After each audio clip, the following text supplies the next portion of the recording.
우리가 읽은 본문 전반부에는 반드시 속죄의 제사를 드려야 할 몇 가지 제목들이 나열되어 있습니다. 그 제들은 총 4가지인데 하나는 증인 선서를 하고도 증언하지 않는 것입니다.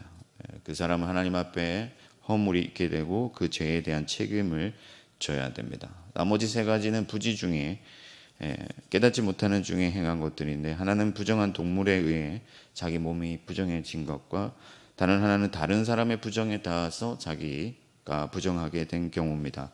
그리고 마지막 하나는 어떤 종류라도 맹세하고 지키지 않은 것, 그것이 생각났을 때는 반드시 그 죄에 대한 책임을 져야 됩니다.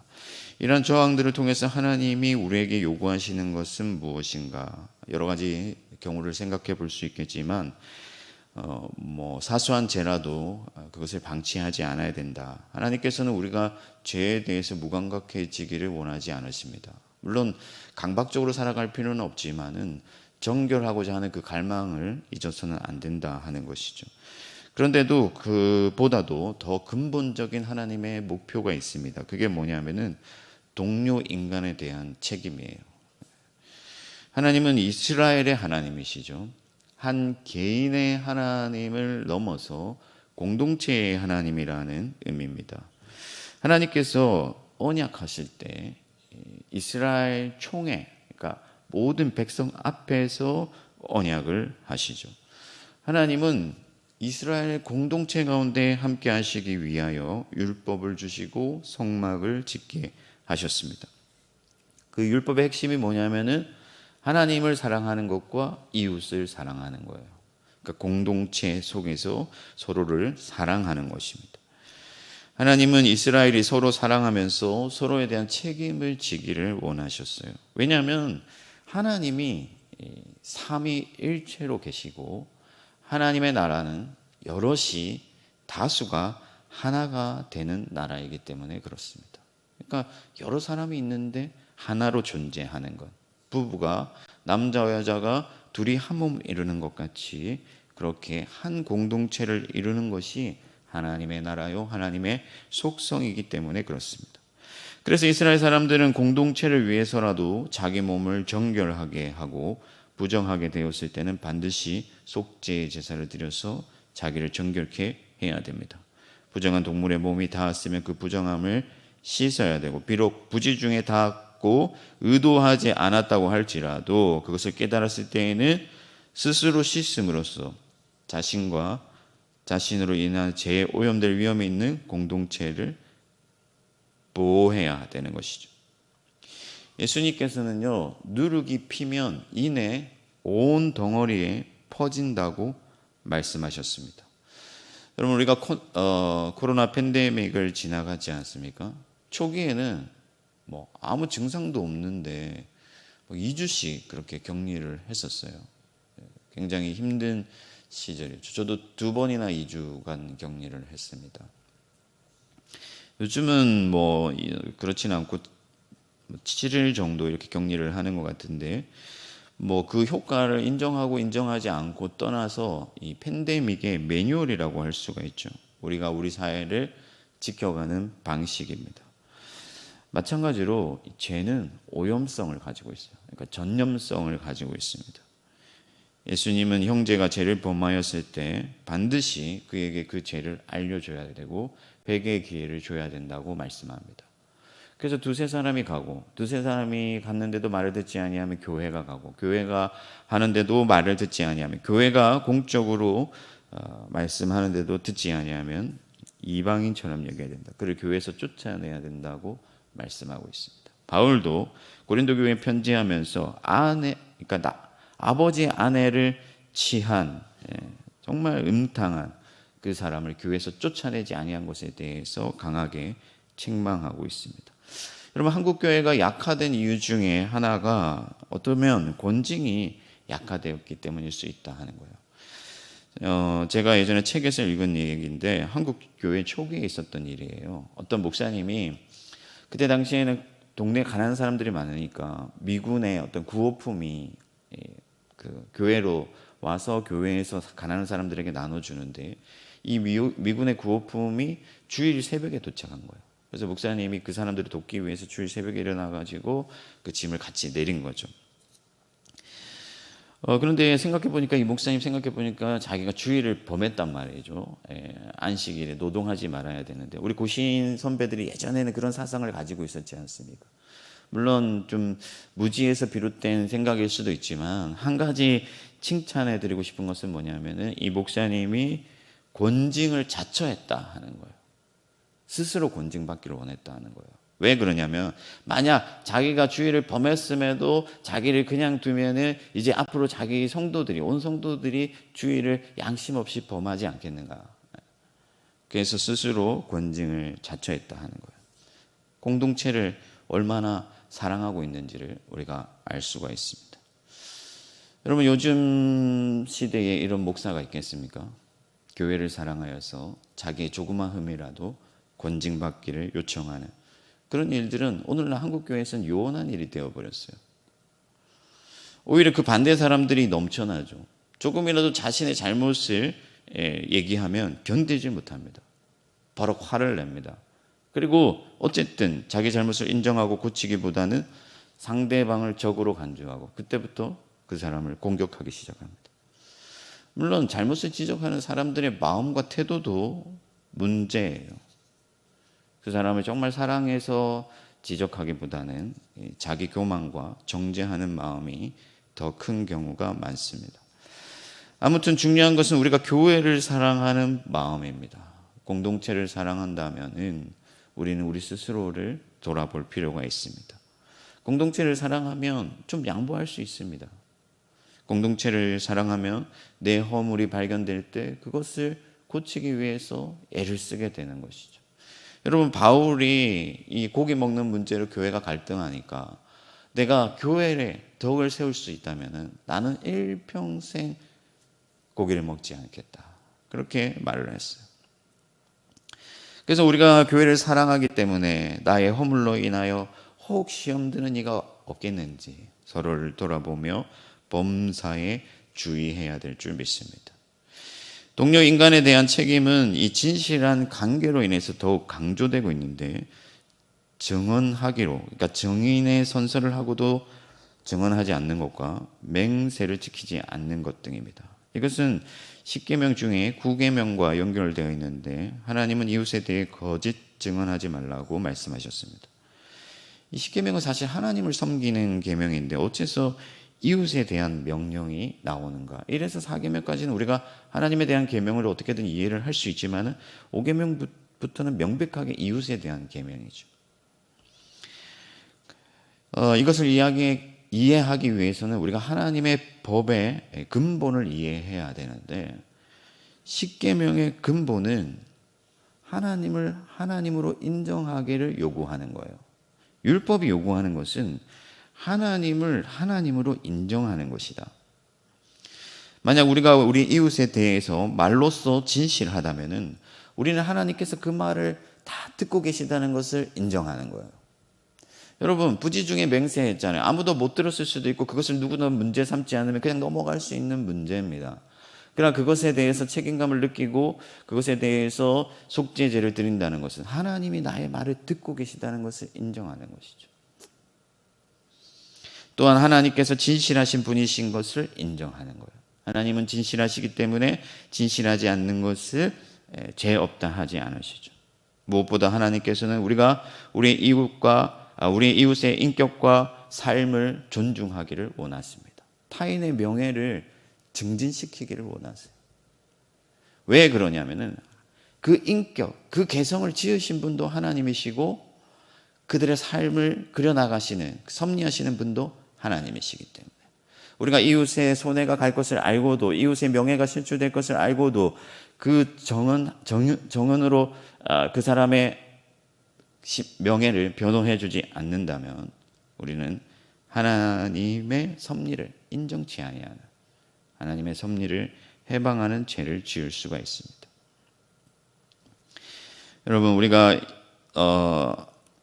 하나님이 지으신 이웃을 사랑하고 그들을 위하여서 그 공동체를 위하여서 진실한 사람으로 살아가는 것 이것이 하나님의 나라를 세워가는 방식인 줄 믿습니다. 저와 여러분들이 그렇게 이웃의 명예와 이웃의 삶을 존중할 수 있는 자들이 되기를 축복합니다. 후반부에는 속죄 제물에 대한 말씀이 등장합니다. 그 전에 5절 말씀이 중요한데 5절에 자복하라, 죄에 대해서 자복할 것을 명령하고 있는데 제물만 바치면 되지 또 굳이 왜 죄를 자복하라고 할까? 그 죄를 분명히 인식하고 인정하라는 의미도 있을 거예요. 그러나 동시에 죄 용서는 인격적인 그런 관계 속에서 이루어져야 한다는 것을 보여줍니다. 저희가 어릴 때도 아버지가 자꾸 뭘 잘못했는지 이야기를 해라, 그렇게 얘기를 해요. 이게 그렇게 요구를 하는 것은 네가 뭘 잘못했는지 분명히 인식하고 그것을 고치길 원하는 그런 마음도 있는데, 또 뭐라고 말씀하시냐면은 네가 진심으로 뉘우치고 있는지, 정말 그 죄를 죄로 인정하고 있는지를 보길 원한다고 말씀하세요. 마찬가지입니다.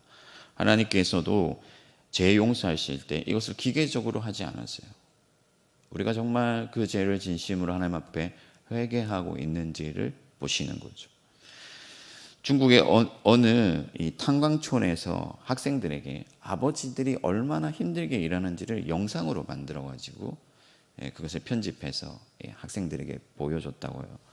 그러니까 그 학생들이 그 아버지가 집에 계실 때는 몰랐는데 그 탄광 속에서 막 먼지 마시면서 힘겹게 일하는 모습을 보고 학생들이 막 눈물을 흘리면서 선생님이 느낌이 어떠냐고 했을 때 아버지께 너무 죄송하다, 아버지가 그렇게 힘들게 일하시는지 몰랐다 하면서 앞으로 잘하겠다 하면서 자기의 어떤 그 잘못을 고백하는 거예요.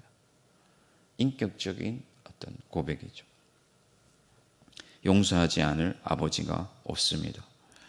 그래서 우리는 하나님 앞에 회개할 때 하나님이 우리 아버지이신 것을 기억하고 하나님이 우리를 언제든지 받아주시는 그런 아버지이신 것을 기억하고 진심으로 우리의 죄를 자백하면서 그렇게 우리 죄를 회개하면서 나아가야 될 줄 믿습니다. 그러면 내가 죽은 사체, 그러니까 뭐 부정한 동물을 나도 모르게 만진 것이 무슨 큰 잘못이 있기에 그렇게까지 해야 될까라고 생각을 할 수가 있는데, 우리가 구약시대의 특성을 이해할 필요가 있습니다. 하나님이 부정한 것과 정한 것을 정해두신 이유는 하나님의 영광과 그 거룩하심과 그 존귀하심이 얼마나 각별한 어떤 주의가 필요한지, 그분의 영광과 또 그분의 거룩하심에 대하여서 우리가 그분의 존엄을 인정하고 예배하는 일에 우리가 얼마나 주의를 기울여야 되는지에 대해서 알려주시기 위하여 그렇게 하셨다는 거예요. 그렇다면 우리는 하나님의 존엄과 그 영광을 보존하기에 얼마나 연약하고 또 얼마나 위험에 노출되기 쉬운 존재인지를 하나님 앞에 인정하고 하나님의 은혜를 구해야 되는 것이죠. 하나님은 용서하시는 아버지이심을 기억하고 여러분의 진심이 담긴 그런 회개를 하나님 앞에 드림으로써 하나님의 사하심을 날마다 경험하는 여러분들이 되시기를 바랍니다. 그러나 마지막으로 우리가 한 가지 기억해야 될 사실이 있는데, 그게 뭐냐면은 하나님께서는 우리가 죄에 대한 책임에 대해서 과도하게 짓눌리는 것을 원하지 않는다 하는 거예요. 하나님은 우리를 다치게 하시려거나 우리를 무너지게 하려는 의도로 이러한 제도를 세우시거나 또 회개를 요구하시는 것이 아니다 하는 거죠. 만약 우리가 하나님께 그 죄 용서함에 있어서 우리가 과도한 책임을 지고 무너져서 넘어지고 실패하기를 하나님이 원하셨다면 예수님은 십자가에 못 박으시지 않으셨겠죠. 그러면 하나님의 초점은 어디에 있느냐? 어제 말씀드린 것처럼, 조금 전에 말씀드린 것처럼 하나님의 초점은 용서에 있는 거예요. 사하여 주심에 있는 거죠. 그래서 가난한 자들이 어린 양을 바치지 못할 때는 산비둘기나 집비둘기를 바치게 하시고, 그것도 안 되면은 가루를 바치도록. 그러나 그 죄의 사함의 효력은 똑같도록 만들어 주신 것이죠. 중세 어떤 교인들은 그 사실을 알지 못하여서 이 수도원에서는 특히나 각종 엄격한 징벌들이 행해졌습니다. 그러니까 뭐 자기가 조금이라도 잘못하면 회초리로 자기 자신을 치고 무릎으로 계단을 오르고 그렇게 한 거예요. 왜? 이 죄가 너무나 크기 때문에. 그것을 용서받기 위하여. 그럼 하나님은 우리가 그러한 어떤 자해로부터 해방되기를 원하시는 거죠. 오늘날 우리가 그와 같은 실수를 반복하지는 않겠지만 제 용서의 길이 충분히 열려 있음에도 스스로 제 책임을 지고 강박을 가지고 절망하고 낙심하는 자들이 있다 하는 거예요. 자격이 없다고 생각하고 나 같은 사람은 은혜 받을 어떤 자격이 없다고 생각하고 그렇게 주님으로부터 멀어집니다. 그러나 그렇지 않습니다, 여러분. 예수님은 누구에게나 살 길이 되어주신다는 것을 기억하시길 바랍니다. 어떤 죄든 무슨 죄든 용서하지 못할 죄가 없다 하는 거예요.